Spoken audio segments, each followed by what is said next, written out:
انگل صاحب، جس طریقے سے آپ نے قربانیاں دی، آپ نے اپنی تنخواہیں واپس کی، مراد واپس کی، کیا اس طرح کی قربانی آپ اپوزیشن اتحاد سے بھی امید رکھتے ہیں اس کی؟ دیکھیے، میرا اپنا فیصلہ تھا.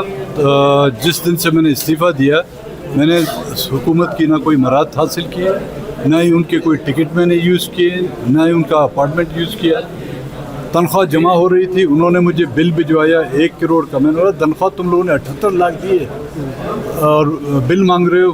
تو وہ کہہ رہے تھے کہ انکم ٹیکس وغیرہ. تو انکم ٹیکس تب آپ کاٹتے ہیں جب میں وہ پیسے استعمال کروں. پھر انہوں نے جو ہے نا 78 لاکھ کا مجھے کچھ کا بل دیا.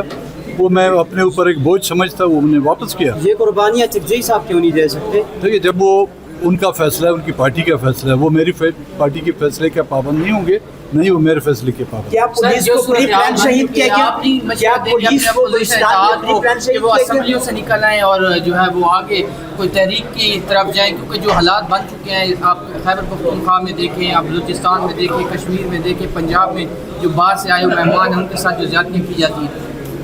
میرے خیال میں مجبور ہوا ہوں ریاست کی ستم ظریفی سے، ان کی ظلم و زیادتیوں سے. وہ بھی جلد مایوس ہو کر وہ بھی اس نتیجے پہ، اس راستے پہ پہنچے گے. آپ کا پہلے استعفیٰ منظور نہیں کیا جا رہا تھا، اور استعفیٰ منظور کیا تو پھر آپ سے بل بھی بھیج دیا. بھائی، استعفیٰ میں نے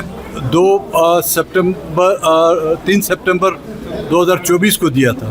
ان کو پتہ ہی نہیں چلا. اسمبلی کے اندر میں نے استعفیٰ دیا، اسپیکر کو پہنچایا، سیکرٹری کو پہنچایا. لیکن ان کو پتہ تب چلا جب لاہور میں نے ان کے منہ سے نقاب اتارا.